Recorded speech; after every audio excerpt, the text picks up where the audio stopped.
Yo, boys. Welcome everybody to late night edition of RecRoomSports presents in the hoop, brought to you by Unique Trends and Styles. Are you giving away free haircuts? Are we getting listen? You're giving away free haircuts on the show? Is that what's going on? Haircuts on the internet show all day long. What's going on? Tanner, you want one before you leave for your trip? Yeah, Tanner, yeah, if I could, that'd be great. Tanner, you know you got it. It's on the house. It's on me. But everybody, man, you know we are here. We are here. It's a Sunday night. It's a special edition of RecRoomSports presents in the hoop. I'm your host, your boy K. Witchy, my number one draft pick. That is my guy, TD Tanner Dawson from Patient Brew Fantasy. Welcome, joining us. Always working. Thank you for joining us tonight, Uncle Scott Kolb, who just so happened to you look real fresh tonight. Scott, did you get a haircut this weekend? No, I went to the Jumbo Shrimp game today, so. Yo, the Jumbo Shrimp game is getting live, man. And don't forget, of course, Bobby G. You know what I'm saying? Cleveland's home, Vegas is home. We got a lot to say, I'm sure. Bobby G, what's up? Congrats, man. Congrats. What a great game they played. What a great game they played. No comment. No comment. You commenting in a minute, dog. This is technically what was going on. So of course, normally we do In the Hoop on Fridays, ladies and gentlemen. But what was going on in my mind was I just didn't feel like talking about the same thing again until we got the results. And lo and behold, I think that this makes for a better maybe hour and a half, depending on how we do it.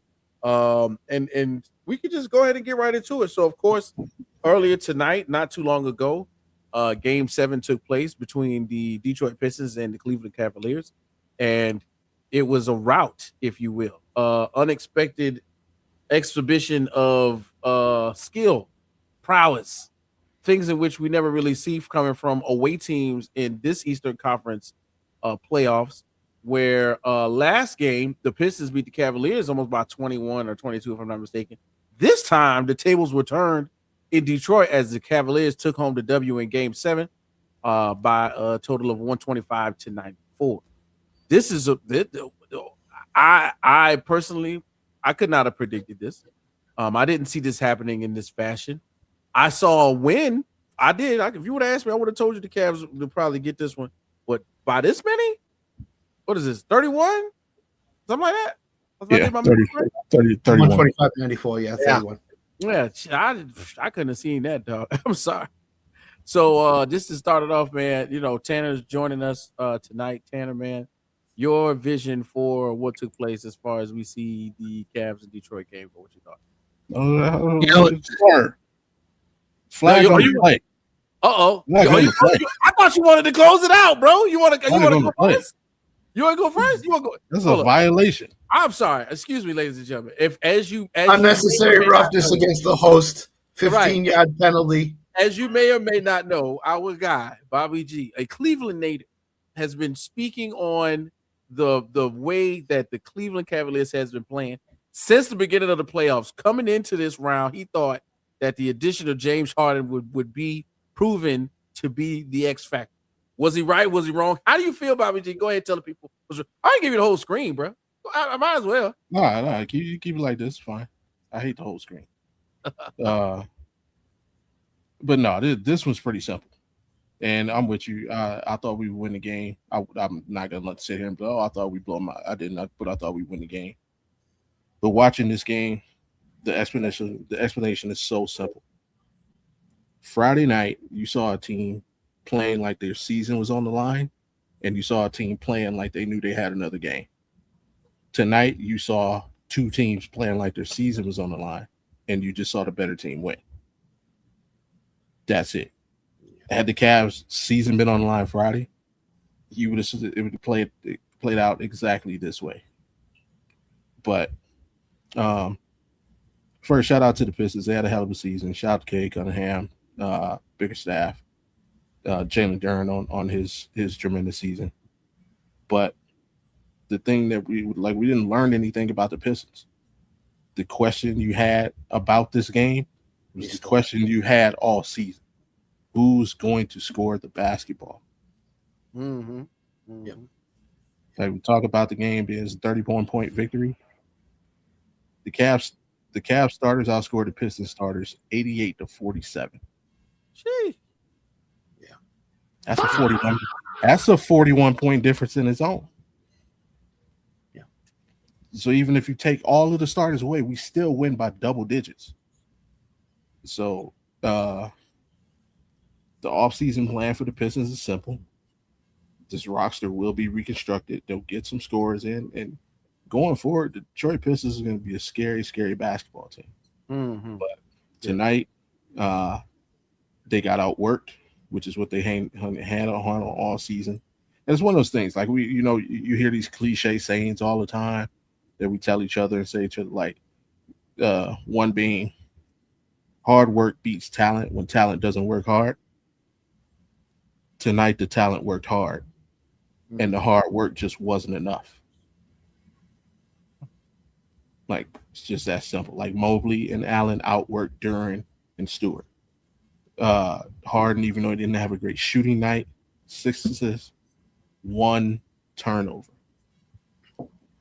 Donovan Mitchell, 8 assists, 0 turnovers. They got to the loose balls. They got the 50-50 balls. They made the right switches on defense. They made the right rotations on defense. They made the hustle plays, the little plays, the energy plays. Every time Detroit tried to start a run, they had an answer. Tonight, the talent worked hard. Now they got to keep it up. Mm-hmm. Like, don't have this lull. You know where you're headed. They packed for the road, so they're going straight from Detroit to New York. Keep the greatest saying in the world. Keep that same energy. Whatever you have in your chest right now, keep that same energy going into the Garden, and it should be a good series. But other than that, just enjoy the night. I'm happy as a Cavs fan, and just play consistent basketball. That's all I want to see. Play consistent basketball, win or lose. I can live whatever results come. Shout out to you, Bobby G. I think that was an awesome soliloquy. Cavs fan. Now listen, Cavs fans from watching the broadcast, it was announced that 5 buses full of people. 25. 25? 25. I don't know why I thought even if it's 25, that is an immense amount of people who traveled to Detroit. I saw every time they showed like those views, of the court and the side, there was people in those beat Detroit shirts. It was a lot. So yeah, shout out to Dan Gilbert. Dan Gilbert sent 25 buses, fully paid. He bought shirts, hats, drinks, happy hour, food. It was 100% all expenses paid. Did you know anybody who went down there? I didn't know. Nobody hit me. Nobody at least hit me up and said they were going. Listen, this is my yeah. Hey, shout out to brother BKL Entertainment Show. Yeah, bro. Listen, this has been a long-standing feud almost going from the West Coast to the East Coast. And we're gonna get into the matchup of the Eastern Conference Finals in a little bit and the Western Conference Finals. Uncle Scott, age before beauty. Go ahead and tell us your thoughts on Game 7. No, I'm just kidding. So, if anybody watches Game Time 216, Bobby has been harping on this since day one of the playoffs. If you don't turn the ball over, you'll win. And sure enough, the Cavs tonight in the Game 7 did not turn the ball over. That's a huge difference in how they play. If they turn the ball over, they have problems. If they protect the ball, and James Harden and Donovan Mitchell have the types of games they had tonight, they win. And it reared its ugly head for the Pistons. Now, Bickerstaff's a good coach. I have a few problems. Duran did not play a great series in both series. What the heck was Paul Reed doing sitting on the bench for as long as he did? Paul Reed proved himself in this series that he can not carry the load, but he can be an ancillary piece in the Pistons puzzle. 8 minutes tonight. That's it. Where was he? When Karis LeVert or Tobias Harris is your second go-to options in terms of scoring, you have a big problem. Big problem. So I agree with Bobby. The Pistons need to find that second scorer. It isn't Jalen Duran. As much as he played well, it's not Jalen Duran. They have to go out and either make a trade or go through free agency and find a second scorer, because when Cade Cunningham has off nights, the Pistons are in trouble. And he didn't have a good night tonight, scoring-wise. What do you have, 13 points, I think? Something like that? Yeah, 5 of 16, 0 for 7 from 3. Yep. So right from the beginning, Cade Cunningham was not going to have it tonight. And when you saw that, I think any basketball fan or coach or player could very easily say, watching that game, the Pistons were going to lose. And they did. It's not a question of what the Pistons didn't do. It's a question of what the Cavs did, which is they played Cleveland Cavaliers basketball tonight. And then moving on to face the Knicks. And if they play like that against the Knicks, I don't care what you say, the Cavaliers are going to give the Knicks multitude of problems in that series. I don't care. So I see a 6 or 7 game series coming up, and we'll preview it in a minute. But I just think the Cavaliers played Cleveland basketball, and that's what we've all been waiting to see for a lot of the playoffs is a full all-around 100% effort like tonight. I love that. I love that. Yeah, great one right there, Scott. Tanner, hey man, welcome to the gang. You're a family. What's up, guys? You're always welcome to hang out, bro. So what's your thoughts from just checking out Game 7? Guys, James Harden won a Game 7. Won a Game 6 and a Game 7. Holy crap. Get out of here. Look, well, he didn't win a Game 6. Yeah, true. That's fair. He lost. Yeah, he's lost 2 games. 6. Lost 2 Game 6. Game 7, though, he pulled it out. He didn't harden it. He hardened it. So, but you know, the whole thing here is, I think I'm more impressed by seeing James Harden play today, just leading the squad, taking the ball down the court. I mean, it frees up so many of these guys, and it's just amazing. And then you can go back to the point where Scott was talking about the Pistons in their lineup. They never, both series, Magic series and this Cavs series, each time they get success, they steer away from what brought them such success in the lineup. It completely goes away, and it blows my mind. It's such a weird coaching style. It's like, hey, we had great success in Game 6, aka Paul Reed. But you know, Game 7, we're gonna go and do a different direction. Meanwhile, the Cavs are out here like, hey, we're gonna play our guys, and we're gonna do what we've been doing all series long, kept us in the series all long. And look what they did today. Mitchell, by the way, early on, big execution on the assist, getting the ball to their makers, making things happen. We haven't seen that all series. I've been betting Donovan Mitchell under 3.5 assists per game, almost every game, and I've won. And I lost that sucker by the end of the second quarter. That's what Donovan does, though, and that's why he's so effective. Is that he can turn that assist machine on if he needs to. So, quite frankly, to me, the right team won today. Detroit can't get out of their own way to save face, and that's what we expected as they walked into the number 1 seed, as you know, in the East. And we knew that was going to happen. We knew this team was still too young. We knew this was too inexperienced, and that's what they brought to the table here in Game 7. Congrats, Cavs! You guys did it. Hope you guys give the Knicks hell. I'll tell you that much. Wait, can I ask Bobby something? Yeah, sure. What's going on? Bobby mentioned this name on Game Time 216, and I'm promoting his show a lot. So shout out to Game Time 216. I watch it every day with him and Mike.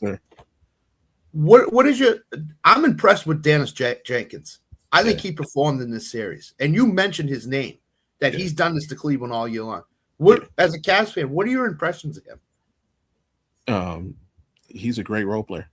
I mean, his story's tremendous. Obviously, come from the G League, earning. He started the season on a 2-way contract that was converted to a full contract at the deadline. He filled in when Cade went down with the collapsed lung. He actually stepped up and started in his place. He played very well. I mean, He's a young player, and he can be a quality six man in this league. Yeah. So, like I said, obviously getting to see him because we played the Pistons, 4 or 5 times this year, and every time it just felt like he had like a 20-point game, including I think it was the one of the last times we played the Pistons. He was the one that baited Jalen Tyson into that 3-point foul from beyond half court when we were trying to foul before they get the 3 off. He was the one that baited him into it, and they ended up coming back and winning that game. Yeah. But yeah, he's and you saw if you watch the any time after the game is over, like when they're shaking hands, like he had a long conversation with Donovan Mitchell. So I mean, he has fans in this league of players that are fans of his game. Now he's just a guy. He brings his lunchbox. He does his job. Stays within himself. He knows what he is and what he isn't. So he could be. And I don't want to put this pressure on him, but like he could be that Jalen Brunson type player. And matter of fact, I won't even say Jalen Brunson. He could be like Derek White. How Derek White just kind of worked his way up the ladder and became a quality starter. It would not surprise me at all if someday he became a quality starter.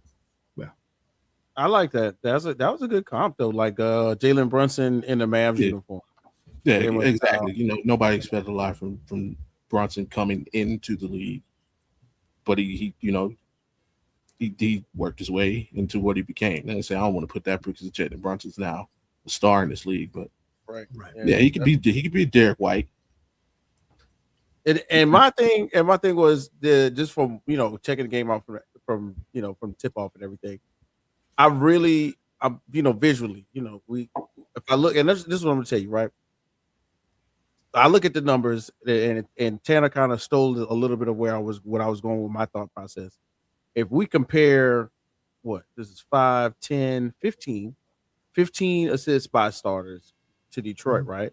To the 10, 6, what was that? 20, almost 30. Is that 10, 6? Yeah. That's like, what are we talking about here? Who in the world is going to not win a game when your starters are contributing to other baskets this much? You know what I'm saying? This is the wild thing of which we go, okay, well, look, hey, Donovan Mitchell's got 8 assists, Max Strus 2, James Harden with another 6. Here we go. Now we in the plus 10, plus 15 range. 6 more from Evan Mobley, and we're not expecting that from all 5 guys. But let's just imagine that all of these assists were 2-point baskets. You know what I'm saying? Like that would be very hard to keep up with from anyone, from any opposition, especially if you're not assisting it like that. And then Bobby's been harping on it. I think, in all honesty, he's been correct. When the pressure is on, and the defense is is doing that thing where they're going, yeah, we're going to make Cade Cunningham beat us. That you got to. Cade Cunningham got to go for 40. You know what I mean? And in going for 40, he is not assessing the defense properly where he can find other people to score. And even when those other people are scoring, they're hard baskets, they're tough baskets. They're not as good. And it's not happening. Because he is pressured to score 30 points every night. Yeah. Cade Cunningham has too much pressure on him as a young player to go out there and for the Pistons to say, okay, Cade, you need to score 30, 35 tonight for us to win the basketball game. That's too much pressure on a young kid. I don't care who you are. If you're asking somebody that's with under 5 years in the league to go out and score 30 to 40 points every night, you're doing it all wrong. You need a second scorer. Look at what the Cavs have. They have Mitchell, they have Harden, and then they have Mobley, Allen, and Merrill, and other guys. The Pistons don't have that. They will never succeed in the playoffs until they get a second scorer to go with Cade Cunningham. Yeah, but look how far they've come, though, guys. I mean, we're talking about this team being come a long way. I agree. For how long? And now they were the number 1 seed coming in. All they can do is improve. I think improve from here. Now they know what they need. Now they know they need somebody else, right? They can continue on. Tanner, would you agree that Jalen Duren had a phenomenal regular season, and then he just disappeared in the playoffs? It's a different thing when we're going game to game, and I think they're assessing. They were, especially when you're doing the travel schedule on the third or fourth game. They're assessing them at like game to game. They're going, all right, well, we can stop Cade or whatever. But then I think when you put them in a moment to moment situation, you go, okay, we don't know how strong, and this is for real. I think everybody was assessing, he's a little bit stronger than we think, and his offensive rebounding was winning in those game time. But when you realize that's it, like for real, like, I think I watched was it Kenya Martin? I watched Kenya Martin have a conversation. Mm-hmm. Kenya Martin was basically oversighting him as y'all know, everybody know Kenya Martin was either a smaller sized power forward, but was a hardworking, over athletic person at that position. He was looking at Jalen Duren like, man, come on, like you too big for this. Literally, you know what I'm saying? You should have something else in that package. This should be the summer in which Jalen Duren assesses his shortcomings, and I want to see him talk to Kevin Garnett. You know what I'm saying? All the things that we saw Wemby do last year, he needs to do this year. Period. I need you to bother KG on the phone. I need you to get KG to yell at you a little bit. You know what I'm saying? I need you to get with someone whose post moves are still prominent a little bit. Maybe Hakeem. For some reason, everybody loves to talk to Hakeem. Hakeem Olajuwon to show you all the lefts and rights. You know what I mean? You can't talk to Tim Duncan because Tim Duncan don't talk. But at the same time, you can find someone to expand the game, because when it's just rebound and put back, he on a game to game basis, when it's just rebound and put back, you can get 12 points if you're that big. But when they are locked in on you and they're shutting you down offensively, where your sets, where they give you the ball on the block, on the left block, or on the right block, or they're playing you as if to push you further away from your spots, quote unquote. You know what I mean? And then he didn't have much. Now with that back to the basket game, your spin move isn't as good, because normally you used to spin it in 2 steps, you in the rim, but 3-4 steps now.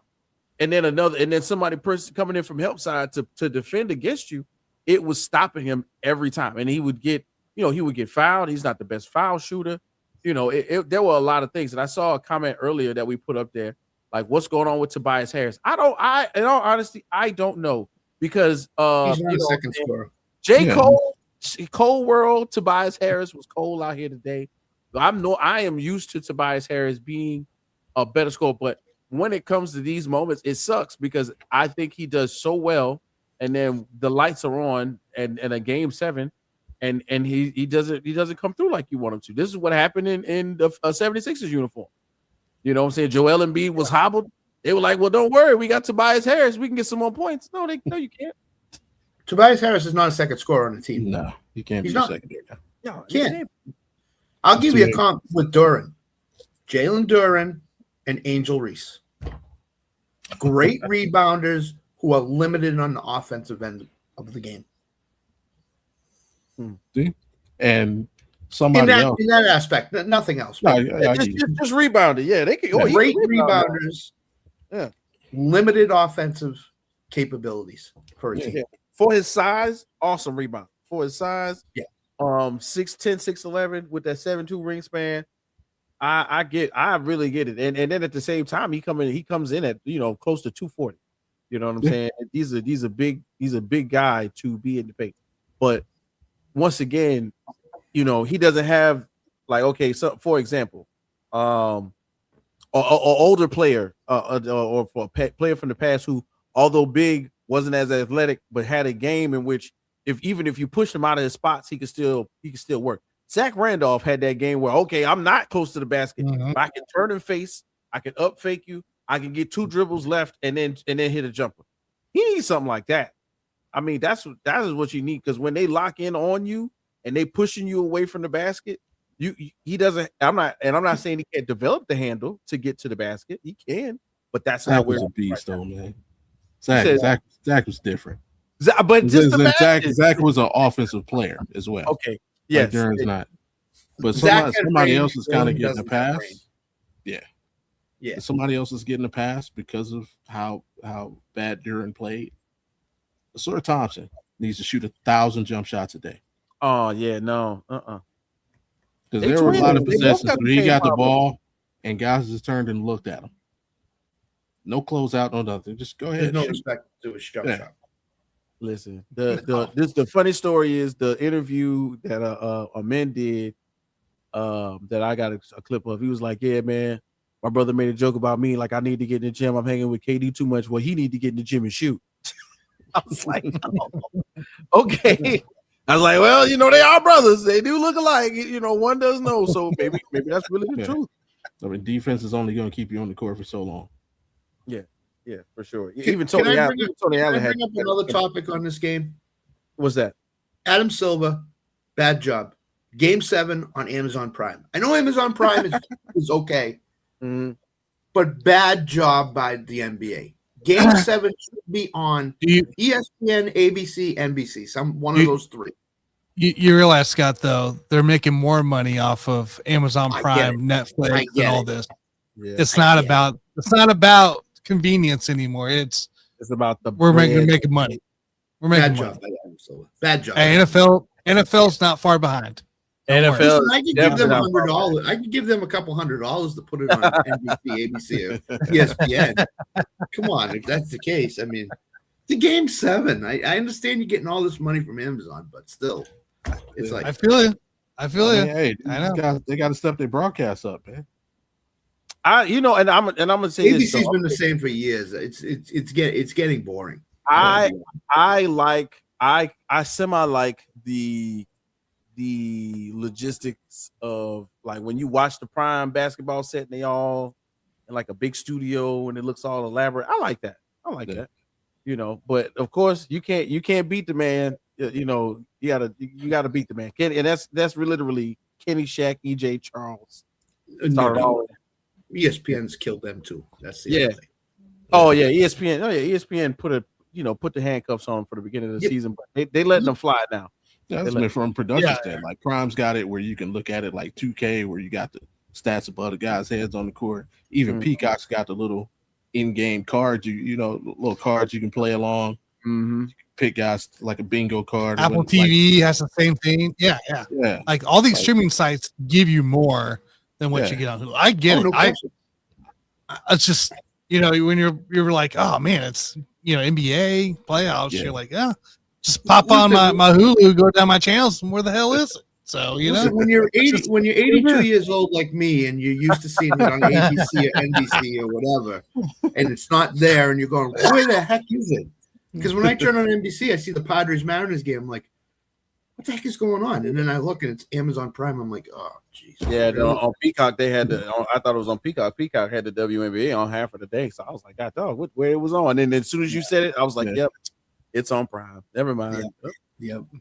So as we continue, guys, we are excited to say that both Eastern and Western conferences have crowned semifinalists, and we're headed to the finals. In the East, unfortunately, we have the Cleveland Cavaliers facing off against the New York Knicks. Very tough matchup. I wish it was another way. Yeah, I mean, because of course I wish it was the Celtics somewhere in there, but it's not. It is. But it is. Hey, it was the prediction from the beginning of the season. Cavs Celtics. Yeah, that was it.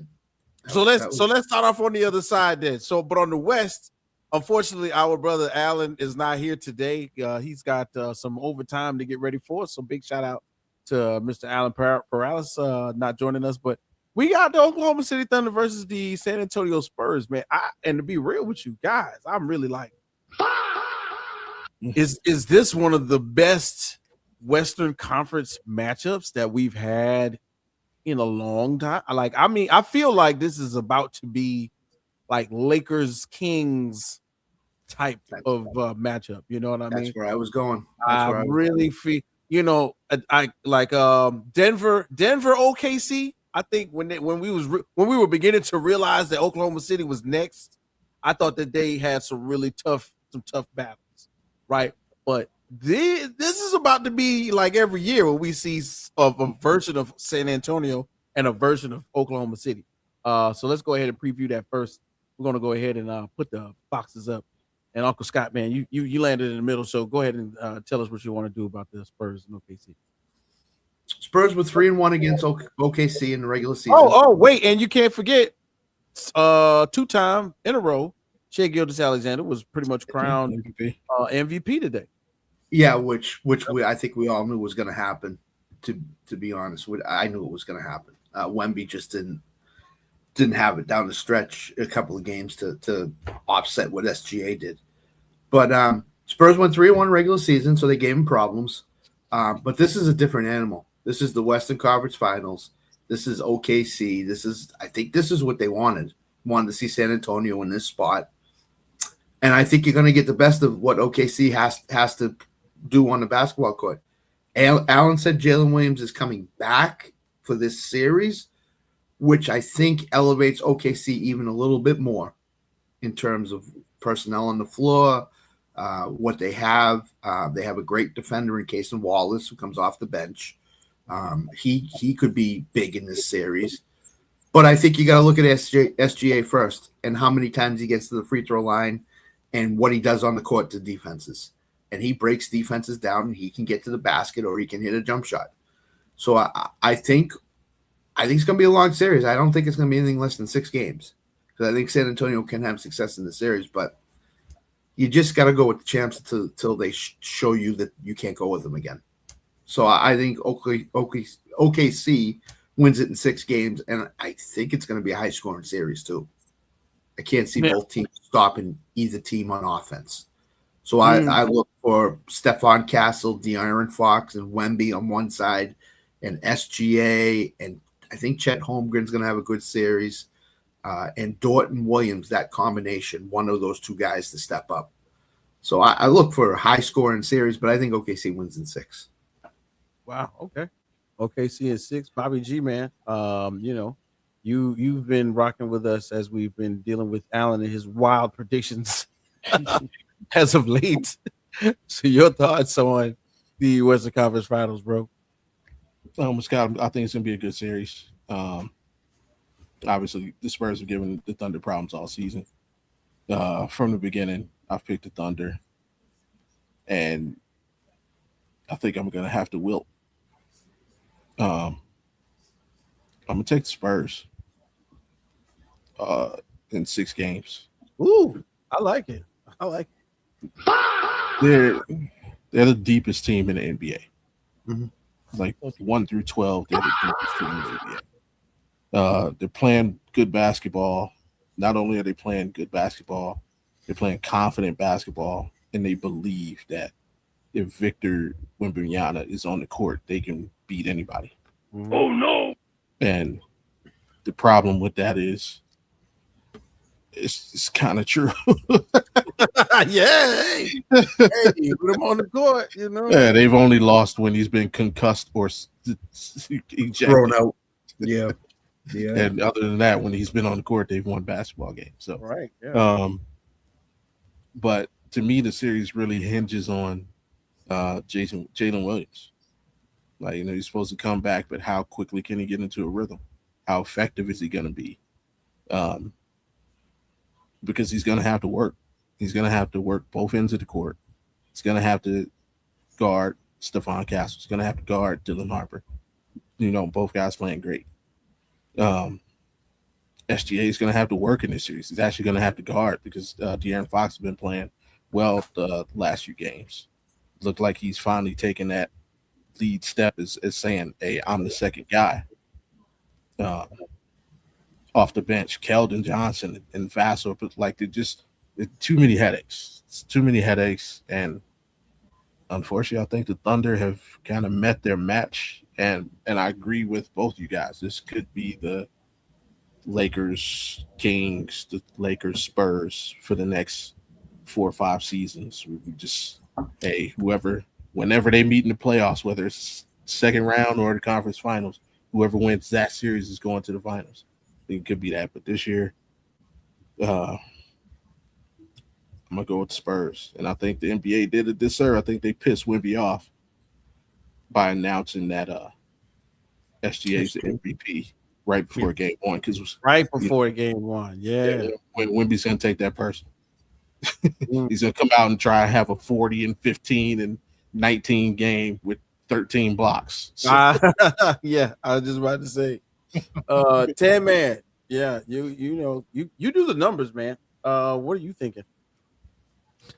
We got to think about this, right? OKC hasn't played in over 7 days, 8 days, right? By the time it gets done, pretty damn near 10. And they got healthy, right? They got J-Dub back. J-Dub's coming back. I'm sure they got fully rested. Maybe a little rust in game one. We'll have to see how that goes.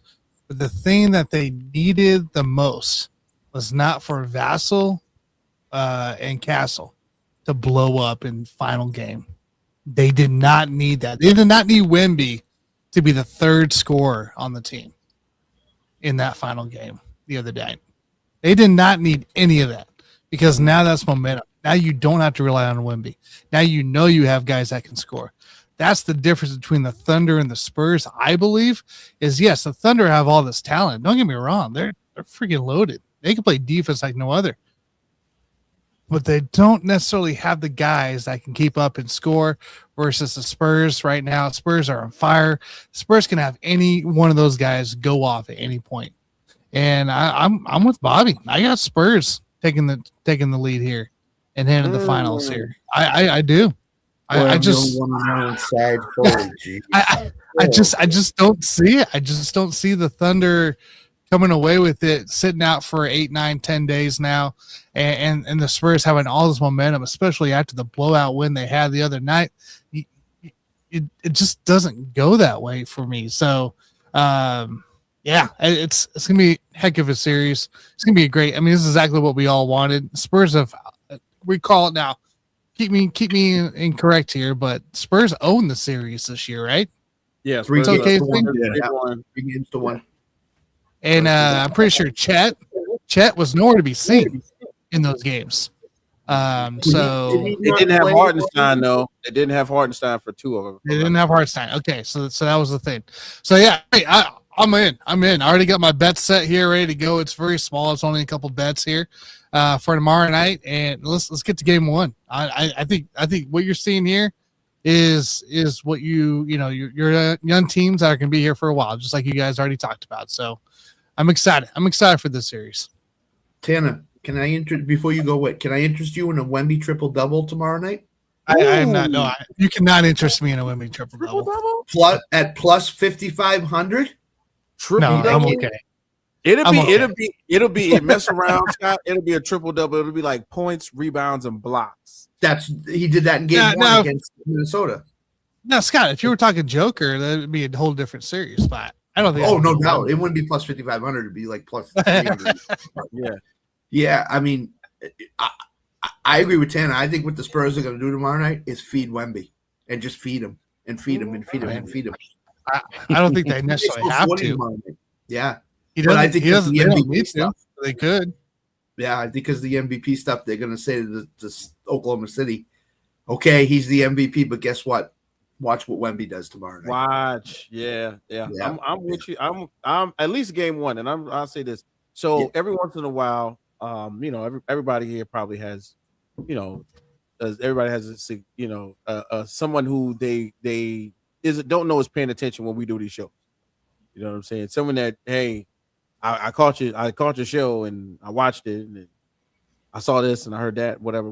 And he was like, y'all just paying attention? So my wife the other day, or earlier today, matter of fact, on the couch while folding clothes, you know what I'm saying? It was like, hey, I was watching the show the other day. It's just real casual, you know what I'm saying? Baby, I didn't say nothing, did I?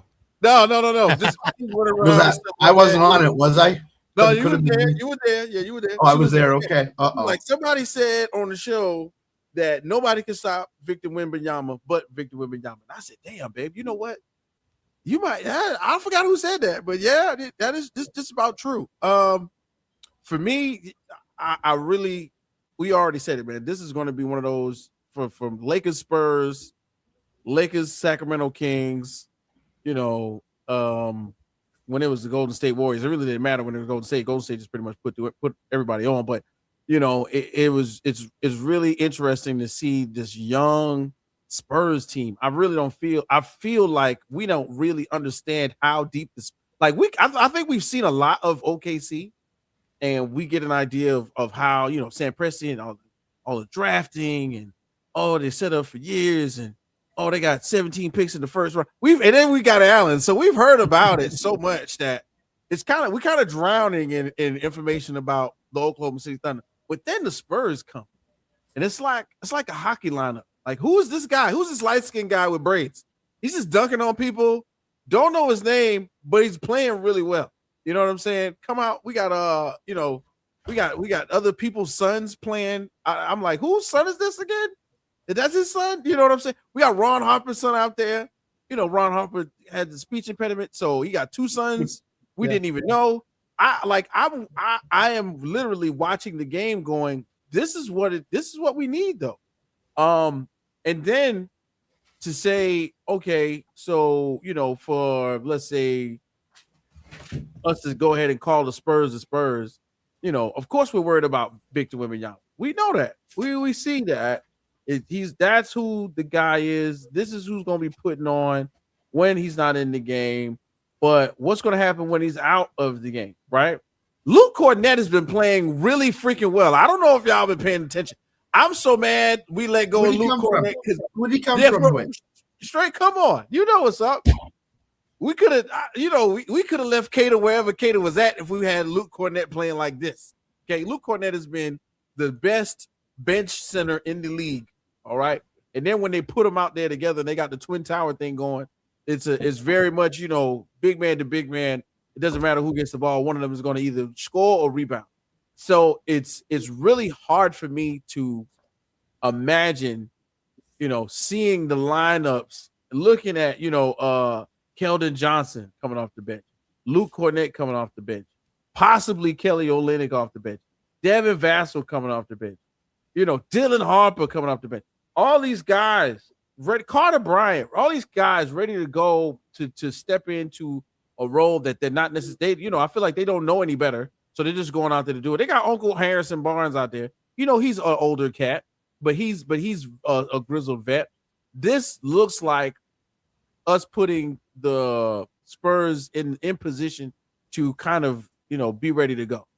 They're not going to be playing any games. This is going to be one where, of course, game one, I'm looking for Wemby to go ahead and get 16 points in the first half. Let's go ahead and get that. End the game with 36 somehow, some way. And I'm really excited to say in my mind of minds, 7 games, we could definitely see the Spurs, especially if J-Dub finds a way to not play 2 or 3 games, because hamstrings are really hard to recover from. But definitely, man, this is the West Coast Conference. This is not going to be one to sleep on. I got to be awake for the whole thing. When you talked about Allen and his Oklahoma City Thunder stats. Yeah. Look, he sent me a whole book on Oklahoma City. Sent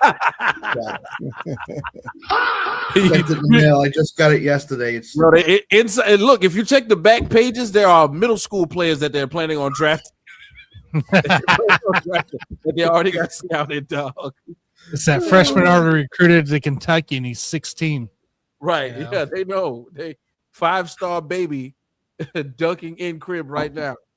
Okay. And he's a lefty. He's a lefty, okay. But of course, as we move on to what still is going to be a tough matchup. We're going to have Cavs Knicks, ladies and gentlemen, and the Cleveland Cavaliers and the Knicks have a storied matchup that goes back to the early 90s, I think, where the Cavaliers and the Knicks teams was going back and forth. And even though we had the names of in their heyday on both the Knicks and the Cavaliers rosters, this one is a formidable one, I think, and we can't really sleep on this one. So as we get into it, I'll open up for the Knicks, man. We really gotta just pay attention to something like what's going to happen with OG Anunoby in this one. There's an X factor, I think, on both teams. And somehow, some way, it seems like both of them on either side could play one of the most prominent prominent factors in the game. And of course, I'm saying OG Anunoby right now and Mikal Bridges, they're like 1A and 1B. who's going to be good and who's not going to be good. Mikal Bridges, we know, is the NBA Iron Man, never leaves the court, always plays every game through injury, whatever. OG Anunoby, although on the other side of the fence, definitely, if on the court, one of the best defenders, bar none. I don't care who you are. He will put you in the clamps from 1 to 5. But where is the defense that we see from Cleveland going to figure out how to handle the Jalen Brunson / possible Karl Anthony Towns tandem? You know what I mean? It's really good. Or let's say we got an opportunity to see what I thought was really good, which was them play different. Last year when it was Tibbs, we did not see the Knicks change up anything. When they were losing, when they were winning, they played the same basketball. You know what I mean? And they literally played with only about 7 people. You know what I mean? This year, under a new coach, under a new regime, they had some hard times. We all saw it. They had some hard times in their last series. They came back, switched it up, made a really big change, put Karl Anthony Towns in there as a distributor. The game changed completely. We saw the Knicks go bananas in Atlanta. You know what I mean? We saw the Knicks go bananas with the Celtics. This is one of those where which way are they going to play first? You know what I mean? Are we going to see Jalen Brunson be dominated ball heavy? Because this is what I was hoping. Hopefully Jackson is still around so he can hear us talk about this right here. Or are we going to see more of the Karl Anthony Towns? I think they're going to start out with their usual sets. Let Jalen Brunson do his thing. Let him distribute. Let him get his shots. Let him trail a little bit, come down the court, shoot some threes. And then let's get Karl Anthony Towns involved because it's a defensive nightmare when, Allen and Mobley are playing well together. Very similar to what they did tonight against Detroit. So we just got to be careful to not get, Karl Anthony Towns in foul trouble because we know Karl Anthony Towns likes to get in foul trouble. He likes to complain with the refs. He likes to make a bunch of noises and sounds as he's under the paint. But if to get him in the wrong position very early in the series, not just in the series, but in the game, I think will be emphasis that, good coaching will try to counteract. So 6 games, man. 6 games. I'm really seeing 6. I can't really tell you whether it'll be Knicks or Cavs right now. But if my dad's watching, I'm going with Knicks in 6. It's still even it's 7 games. I still think Knicks will win, but it'll be a one of the better Eastern Conference series that we've seen in a really, really long time. And I see you, Bobby. I see you. I see what's going on up there, brother. Go ahead and tell her what you think. Honestly, and weirdly, I mean, I agree. I think the Knicks win the series, but I think it'll be 7 games. 2 things kind of scare me about the series, and my X factor isn't OG. It's Josh Hart. Josh Hart has that annoying game, kind of do everything. He's the best rebounding non-big in the NBA. And if these guys thought Asur Thompson was a problem, Josh Hart can be twice as worse because he can actually hit a jump shot. He can actually create a basket for himself. He can actually create a basket for others. So he can be more of a nuisance. The other thing in the role of Dennis Jenkins this series will be Miles McBride. He can shoot the lights out if you let him. And so Kenny Atkins is going to have a dilemma. He almost died by his own sword this series because he loves to start Dean Wade. And for whatever reason, every defensive metric on earth says we are a better team when Dean Wade is on the basketball court. It's crazy. The problem with that is Dean Wade is 0 threat on offense. And at times, if you like games, the first 2 games of the series, he was literally afraid to shoot the ball. Let alone get the assist, Bobby. He had his first assist all series today because I bet it. So he doesn't pass to create. He passes to get the ball out of my hands, please. That's why he passes. Yep. So the last couple of games, Kenny finally started Max Strus at the 3. Now, if we go with that lineup, Max Strus can. I have no doubt that Max Strus can match Josh Hart's energy. But then the problem becomes James Harden being a liability on defense because we can't hide him against the Knicks. There's literally nobody we could put him on to hide him. So it's like I'm torn on how to handle that matchup. Because I would love to keep the 2 bigs on the court. I think that gives us a huge advantage. But I just don't see how long they can play together. So I think it's just our defense. We give our 3-point defense has been an issue all season. I see that being the reason the Knicks would beat us. We'll just give up too many open threes. They'll make them, and it'll just do us in. So, unfortunately, A lot of threes are on the menu. That's for sure. Yeah. No matter which way it is, 3 points. The 3-point shot will be on the menu. You mentioned Dean Wade. I was laughing because Candace Parker and Dwayne Wade were on the call, and she was like, "Yo, I was waiting for him to hit a shot so I can say Dean Wade." Of course, Dwayne Wade was like, "That's how we get down in the Wade family. He only gets to pat him on the back for that." Yeah. I would rather have Dean Wade on the basketball court though than Tanner Bybee on the pitching mound. Oh, Tanner Bybee gets the string. Tanner Bybee is fucking trash. Tanner Bybee is another thing. We got some good pictures down here in the Jumbo Shrimp, man. We might as well go ahead and grab one of those. Tanner, man, which as you are an observer of East Coast basketball, my good sir, what's your thoughts with the numbers? I mean, right now it's 6.5 point spread here for the Knicks, same as the Thunder to the Spurs. Totals right now in DK, 216.5 for the Cavs Knicks first game, 219.5 for the Spurs Thunder. We're looking at a pretty similar matchup according to the books right now. Like we're looking at some excitement, should be underway. Game 1, they don't know what to expect. The Knicks haven't played a series since round 1, and they've been sitting around for 3 weeks. Mikal Bridges still doesn't know how to score points or assist or rebound, so make sure you bet his unders. Continue to do that because he's made money, cash on that. But I mean, Bobby, you nailed it. It comes down to 3-point shot, and that's where series is going to live and die by. The Knicks, we know they can hit it. They know they can go on fire. Towns can go out it. Hell, I saw OG do it a couple of times, for God's sakes. And you just got too many weapons there on the Knicks here. Too much rest is going in. Yes, there's going to be a rest the first game. If anything, the Cavs need to attack early, keep the momentum they got going through Game 7 here, and just continue to go while the Knicks are still adjusting and getting where they need to be again. Now they've been sitting out forever. So, fortunately I got the Knicks here. I'll be rooting for the Cavs because I think I would love to see Donovan Mitchell in the finals.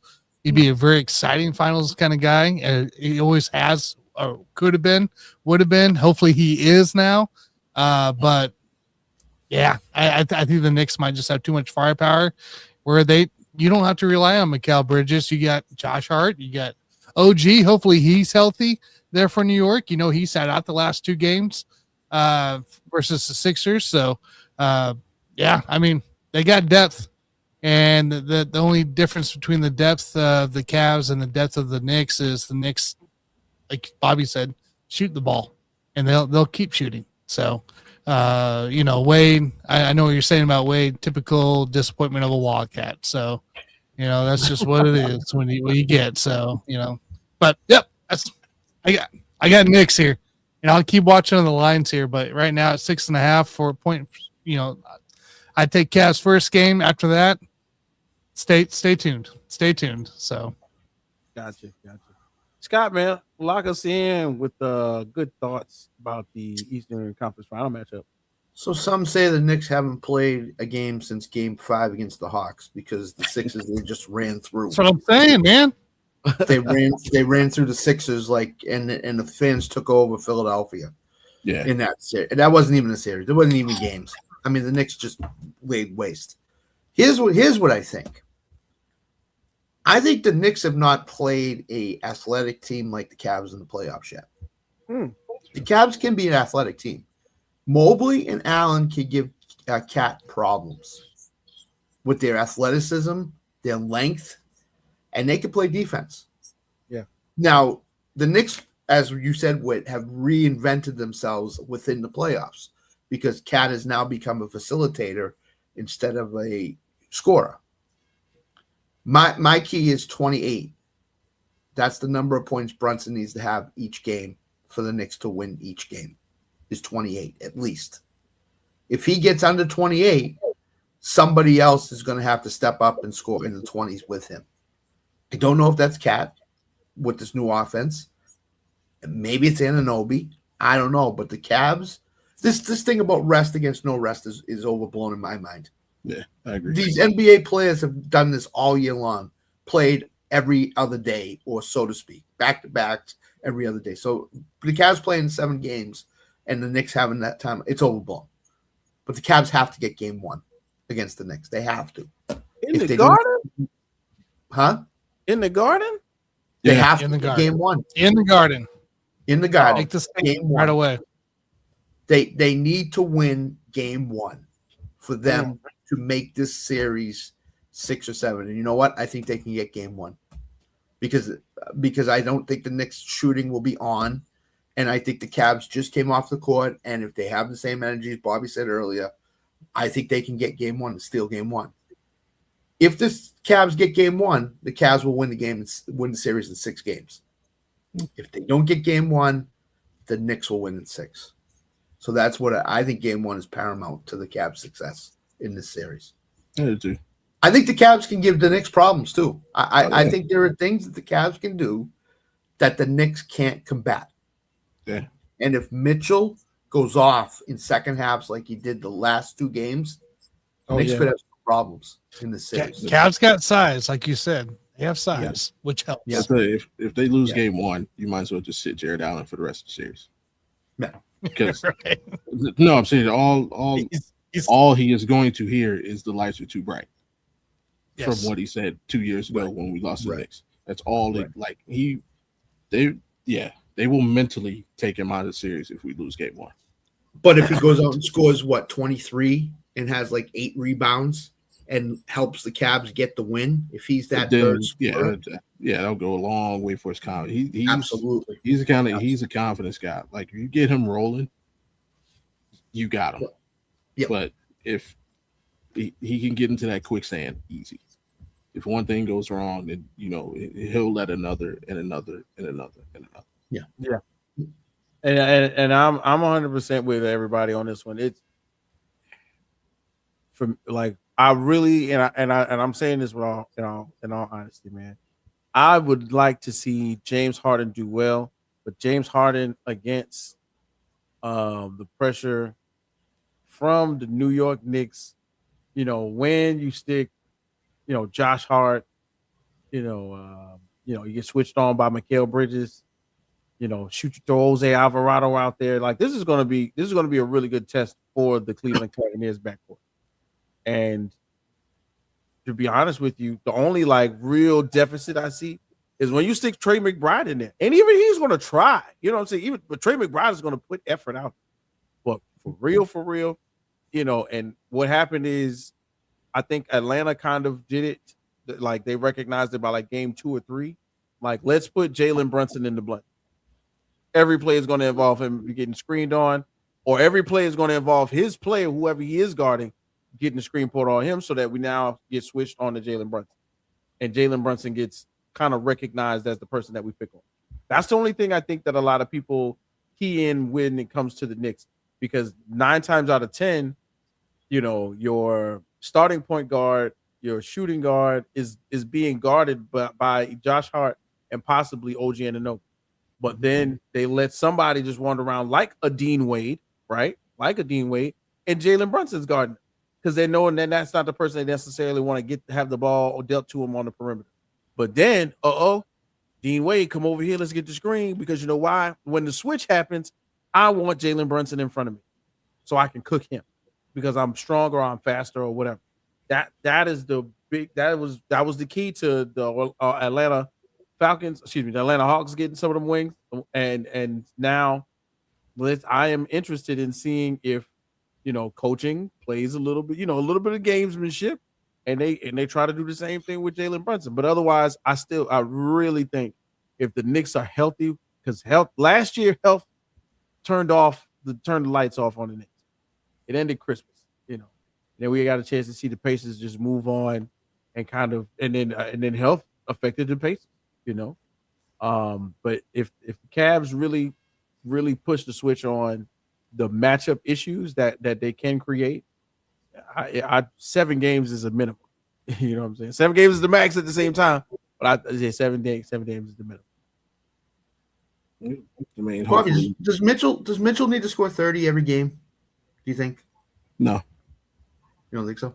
No, he was that. I mean, he proved that tonight. Like, we honestly play best when he can facilitate and score. Mm-hmm. Problem has been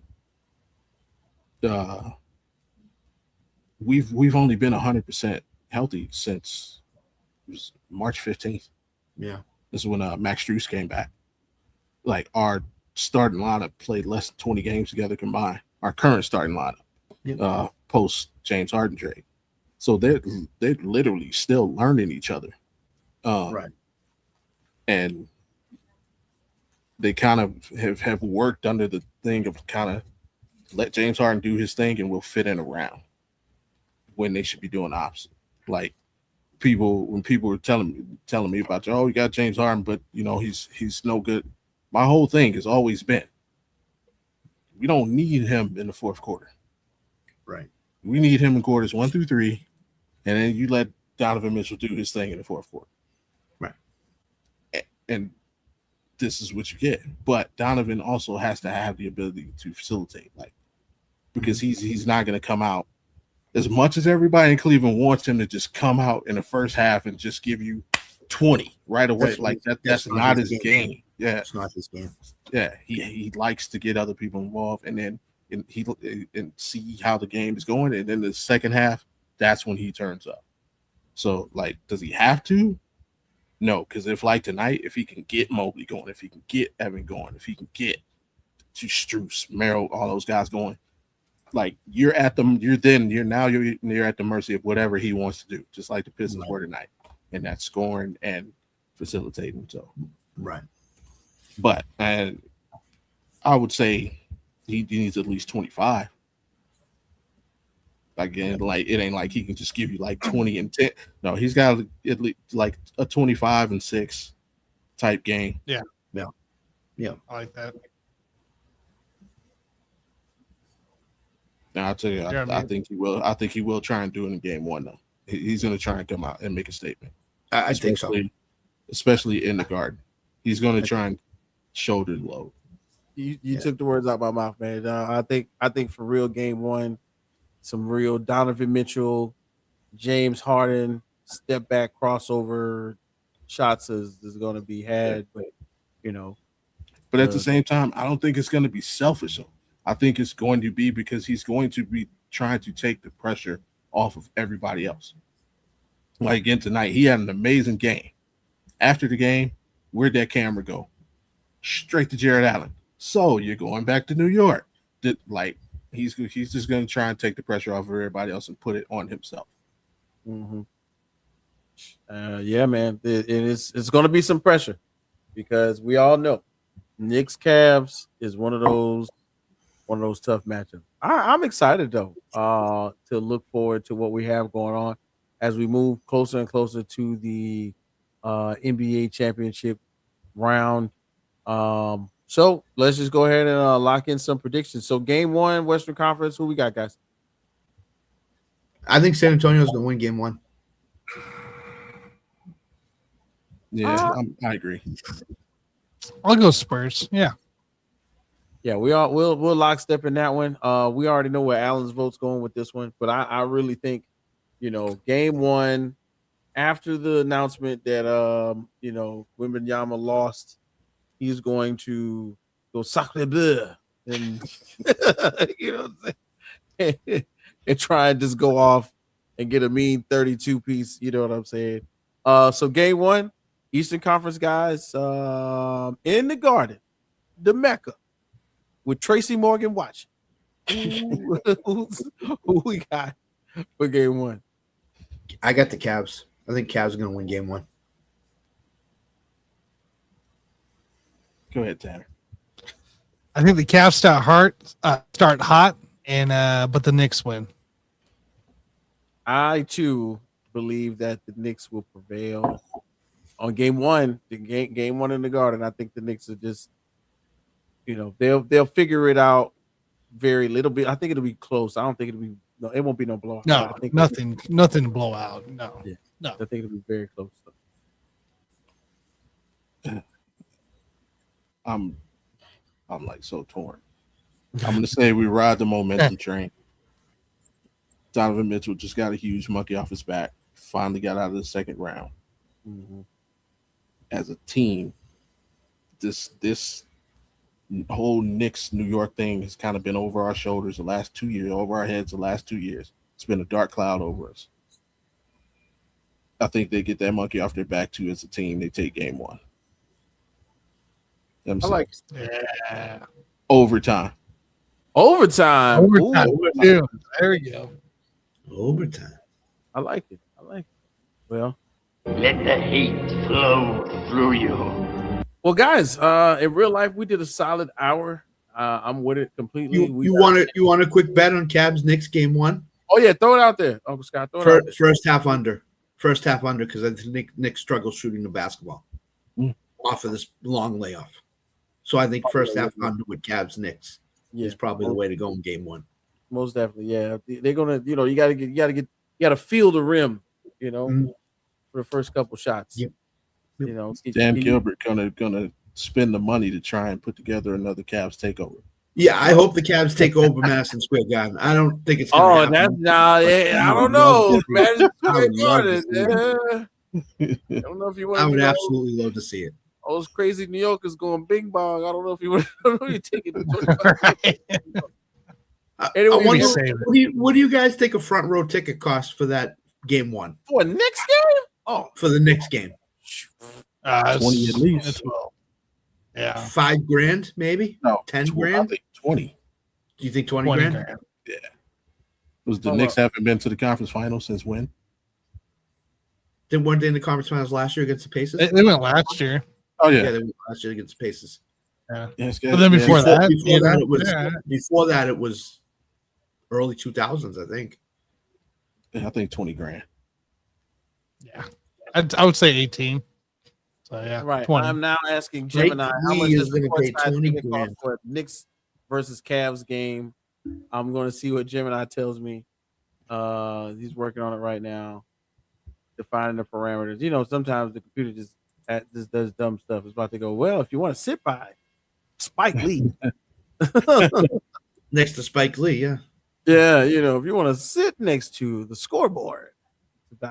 It's giving me all kinds of stuff. It's pinpoint. Okay, courtside. The cost of courtside tickets for New York Knicks Cavaliers game vary significantly depending on the venue. So we're saying in Madison Square Garden, the average courtside seat typically goes for $2,650. The high stakes game, which we are about to embark upon, is between $4,500 and $7,000, and some premium VIP floor packages run much higher, which they may include drinks and other amenities. Rockets Mortgage Fieldhouse, the tickets back that way. VIP ranging anyway from 2,100 to so they're pretty much on the same range, going anywhere between on a regular game between 2,000 and 4,500, and then now on a high stakes game in the playoffs about 7,000 to 10,000, depending on if you get one of those. Probably get one of those drink packages. You know what I mean? Get a nice little 2-drink minimum, box of popcorn, maybe like a t-shirt or something. The t-shirt to be in your seat with the size you already need. Probably some fly stuff, man. Don't worry, we'll get there, guys. We're on the way. Tanner, you can go to games 1 and 2 if you're going to pay $20,000 for seats. So there you go. Yeah, totally. Count me in, man. Go ahead. I won't be there though. I'm not paying. Put it on the though. company card. Put it on the company card. That's all we're saying. Put it on the company card. Right. Anyway, guys, I appreciate y'all hanging out with me for a little while tonight. Everybody who got a chance to tune in, thank you so much. Don't forget, this week we got a whole bunch of stuff coming up. Tanner, you hanging out with the gang for Basement Brew Fantasy? You got any shows this week? No shows this week for specifically for Basement Brood, but Sports Foons, we got Chiefs, a lot of Chiefs talk to happen. We haven't talked Chiefs since before the draft, so we got a lot to talk about there. But if you guys stay tuned in the Rec Room Sports, go to the community posts tab. Just scheduled my posts for tomorrow morning to drop for the bets for tomorrow, and that includes some OKC Spurs bets. So make sure you guys tune into that there. So I will do my best to keep that going while I'm traveling here tomorrow through Wednesday. So, but trying to keep things alive here and just keep going from there. Do what I can. Nah, man, we appreciate you hanging in there, dropping some content when you get time as you traverse the landscape, which is the American tapestry of the highway. Thank you so much. Uncle Scott, on your end, you got a couple things going on Wednesday, Thursday. What's up with you? Yeah, Wednesday nights around the diamond with Alan and Jonathan. And then Thursday is ESPN Jacksonville with all of us. Hopefully Tanner will be on. And then lock it in on Saturday. So and also not Thursday night. So and I will be at the Jumbo Shrimp game Monday and Tuesday. So just a little. Hey, I knew you were gonna go. You were locking it in on Saturday. I knew exactly what you're gonna do. Listen, I'm locking it in on Saturday. That's right. I could be 3-2 if De'Aaron Fox shows up tomorrow night for the week. Right. So. Bobby G, you a busy man. You know what I'm saying? Of course, we got Game Time 216. You got Audible Sports Podcast for Life Sports Meet Culture. What you got going on this week, brother? Excuse me. Of course, you can catch me tomorrow at 2:16 Eastern. Me and Big Mike, Game Time 216. We'll be recapping this Game 7 victory and previewing Game 1 Monday and Wednesday. Hopefully, Wednesday we'll be reacting to a victory. Of course, Thursday, like I said, got the 690 ESPN Jacksonville. So once again, hopefully we'll be reacting to a Cavs victory. And Friday, the original Thursday night, the post game, still doing low football talk. Me, Abram Mar, and then Friday, the original Audible Sports Podcast, Sports Meets Life and Culture. Where, who knows what we're talking about, man? We talk about a little everything. The conversation usually goes somewhere into the abyss. I'm mad I missed the Denzel Eddie Murphy debate, dog. I thought that when I went back to look at it, I was like, yeah, that looked real fun. That looked real fun. Yeah, it was fun. We're trying to set up another one. We're thinking of some people to put up against each other. We do got something special coming up this week. Thursday night post game show. We're doing the top 20 quarterbacks of all time. Wow. So April is struggling with their list. I think I read. Probably, yeah. Well, it kind of came up because of her, because she said Drew Brees was a mid. Mid? Drew Brees? Yeah. Whoa. It was one of the first. Yeah. Whoa. She said She liked Joe Namath. That's why she liked Joe Namath. No, she said something about Terry Bradshaw. I think she's trying to get, but she's never seen him play before. Chad Yeah. Pennington. They put him in the top 20. She said Drew Brees wasn't in her top 20. Mark Sanchez. Which I had no problem with. Mark But then she Sanchez said he in the was top mid. 20.